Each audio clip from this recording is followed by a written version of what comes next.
Hello, welcome to Keerthika's kitchen. ఈరోజు గోంగూర పచ్చడి మంచి రుచితో పాటు 15 రోజుల పైన నిల్వ ఉండే గోంగూర పచ్చడి పర్ఫెక్ట్ మెజర్మెంట్స్తో ఎలా చేయాలో మీతో షేర్ చేసుకుంటాను. హాస్టల్కి వెళ్ళేటప్పుడు పిల్లలకి ఇలా చేసి పెట్టండి. 15 డేస్ పైనే నిల్వ ఉంటుంది. చాలా సింపుల్గా చేసుకోవచ్చు. ప్రిపరేషన్ కూడా పెద్దగా ఇబ్బంది ఏమి ఉండదు.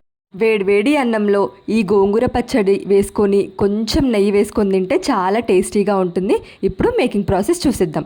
ముందుగా గోంగూరని ఇలా కడిగి మనం చట్నీ చేసే ఒక గంట ముందు కడిగేసి ఆరబెట్టుకోవాలి. ఇప్పుడు ప్యాన్లో 1 టేబుల్ స్పూన్ ఆయిల్ వేసుకోవాలి. ఆయిల్ వేడైన తర్వాత ఎండుమిర్చి వేసుకోవాలి. నేను 2 పెద్ద సైజు గోంగూర కట్టలను తీసుకున్నాను, అందుకే ఇక్కడ 100 గ్రామ్స్ ఎండుమిర్చి యూజ్ చేస్తున్నాను. 100 గ్రామ్స్ ఎండుమిర్చి వేసుకుంటే పర్ఫెక్ట్గా సరిపోతుంది. ఇందులోనే 2 టేబుల్ స్పూన్ల ధనియాలు కూడా వేసుకోవాలి. ఇంకా నెక్స్ట్ మెంతులు యాడ్ చేసుకోవాలి. చిన్న టేబుల్ స్పూన్తో 1.5 టేబుల్ స్పూన్ మెంతులు అయితే కరెక్ట్గా సరిపోతుంది. ఆ తర్వాత జీలకర్ర వేసుకోవాలి. 1 టేబుల్ స్పూన్ జీలకర్ర కూడా వేసుకొని ఇప్పుడు మనము లో ఫ్లేమ్లో పెట్టుకొని వీటిని 2 మినిట్స్ ఫ్రై చేసుకోవాలి.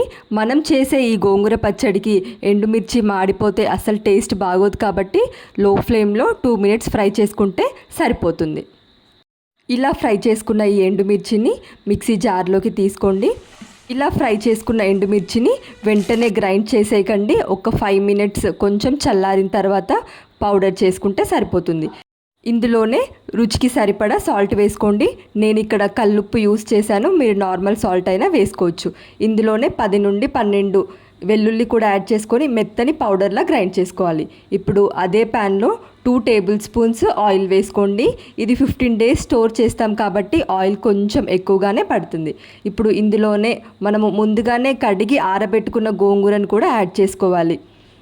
ఇలా మొత్తం గోంగూర వేశాక జస్ట్ ఒక 30 సెకండ్స్ మనము క్యాప్ పెట్టేసి తీస్తే గోంగూర కొంచెం మెత్తబడుతుంది, అందుకనే క్యాప్ పెట్టేసేయాలి.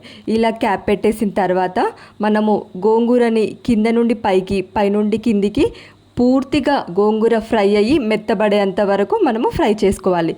ఇలా కలుపుతూ మనము గోంగూర దగ్గరగా అయ్యేంత వరకు ఉడికించుకుంటూ ఉండాలి. మీడియం ఫ్లేమ్లో పెట్టుకొని ఉడికించుకోవాలి.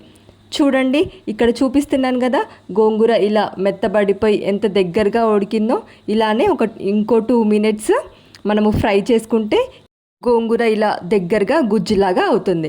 ఇప్పుడు ఇందులోనే మనం ముందుగానే గ్రైండ్ చేసుకున్న ఈ ఎండుమిర్చి పౌడర్ ఉంటుంది కదా, ఈ పౌడర్ కూడా యాడ్ చేసుకొని జస్ట్ 2 మినిట్స్ అలా ఫ్రై చేయండి. ఇలా ఫ్రై చేయడం వల్ల గోంగూర ఈ ఎండుమిర్చి పౌడర్ అంతా బాగా మిక్స్ అయ్యి మనం గ్రైండ్ చేసేటప్పుడు గోంగూర మరీ మెత్తగా కాకుండా ఆకులుగా ఉంటుంది.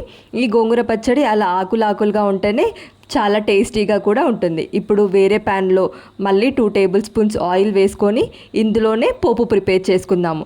ఇప్పుడు ఇందులో ఎండుమిర్చి, 1 టేబుల్ స్పూన్ ఆవాలు, అలాగే 1 టేబుల్ స్పూన్ జీలకర్ర వేసుకున్న తర్వాత శనగపప్పు, మినప్పప్పు 2 టేబుల్ స్పూన్స్ యాడ్ చేసుకొని ఇందులోనే ఒక 5-6 వెల్లుల్లి యాడ్ చేసుకుంటున్నాను.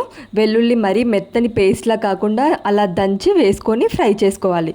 ఇలా ఫ్రై చేసుకున్న తర్వాత కరివేపాకు, 1/2 టేబుల్ స్పూన్ ఇంగువ. మనం చేసే ఈ పచ్చడిలో ఇంగువ ఫ్లేవర్ వేయడం వల్ల చాలా రుచిగా ఉంటుంది. మీకు ఇంగువ ఫ్లేవర్ నచ్చకపోతే అది స్కిప్ చేసేయండి. ఇప్పుడు ఇందులోనే మనం ముందుగానే గ్రైండ్ చేసి పెట్టుకున్న గోంగూర పచ్చడి కూడా వేసుకొని పోపు మొత్తం కలిసేలా కలుపుకుంటే మన గోంగూర పచ్చడి రెడీ అవుతుంది. ఇది ఒక బాక్స్లో పెట్టుకున్న, జాడీలో పెట్టుకున్న 15 డేస్ వరకు స్టోర్ చేసుకోవచ్చు. చూసారుగా, ఈజీగా ప్రిపేర్ చేసుకునే ఈ గోంగూర పచ్చడి మీకు కనుక నచ్చితే వీడియోని తప్పకుండా లైక్ చేయండి. మరిన్ని ఇంట్రెస్టింగ్ రెసిపీస్ కోసం మన ఛానల్ని సబ్స్క్రైబ్ చేయండి. Thank you for watching.